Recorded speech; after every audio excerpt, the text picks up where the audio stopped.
അടിക്കടി ഉണ്ടാകുന്ന സ്വർണ്ണ കവർച്ചകൾ കേരളത്തിലെ സ്വർണ്ണ വ്യാപാരികളെ വലിയ രീതിയിൽ ആശങ്കയിലാഴ്ത്തിയിരിക്കുകയാണ്. മലപ്പുറം പെരിന്തൽമണ്ണയിൽ സ്വർണ്ണക്കട ഉടമയെ കൊള്ളയടിച്ചതിന് പിന്നാലെ കോഴിക്കോട് കൊടുവള്ളിയിലും വൻ കവർച്ച. സ്കൂട്ടറിൽ യാത്ര ചെയ്യുകയായിരുന്ന സ്വർണ്ണ വ്യാപാരിയെ ആക്രമിച്ച് 2 കിലോ സ്വർണം കവർന്നു.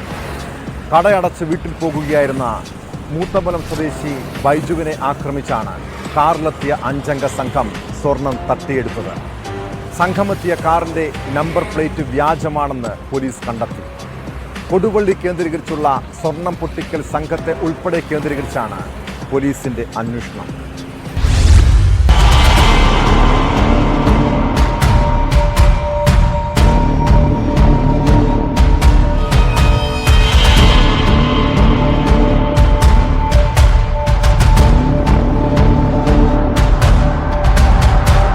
പെരിന്തൽമണ്ണയിൽ വ്യാപാരികളെ ആക്രമിച്ച് സ്വർണം തട്ടിയെടുത്തത് ഒരാഴ്ച പിന്നിടുമ്പോഴാണ് സമാന ആക്രമണം കൊടുവള്ളിയിലും നടന്നത്. കൊടുവള്ളിയിൽ ജുവലറി നടത്തുന്ന ബൈജുവാണ് ആക്രമിക്കപ്പെട്ടത്.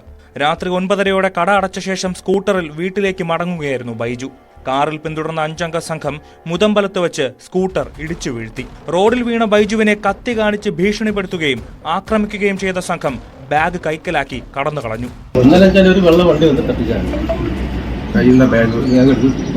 എത്ര മണിക്ക് സംഭവം നടക്കുന്നത്? 10 മണി.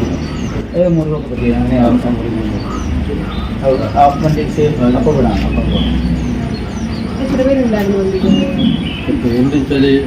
3-4 ആൾക്കാരുണ്ടാവും. വെള്ള കാറ്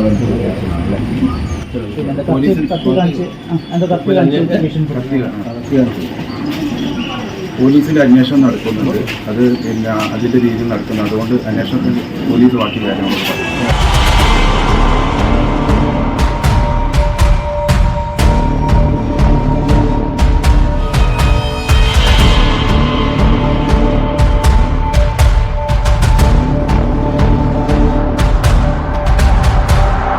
സംഘമെത്തിയ കാറിന്റെ നമ്പർ പ്ലേറ്റ് വ്യാജമാണെന്ന് പോലീസ് കണ്ടെത്തി. താമരശ്ശേരി ഡിവൈഎസ്പിയുടെ നേതൃത്വത്തിലുള്ള പ്രത്യേക സംഘം അന്വേഷണം ഊർജിതമാക്കി. CCTV ക്യാമറകൾ ഉൾപ്പെടെ പോലീസ് പരിശോധിക്കുന്നുണ്ട്.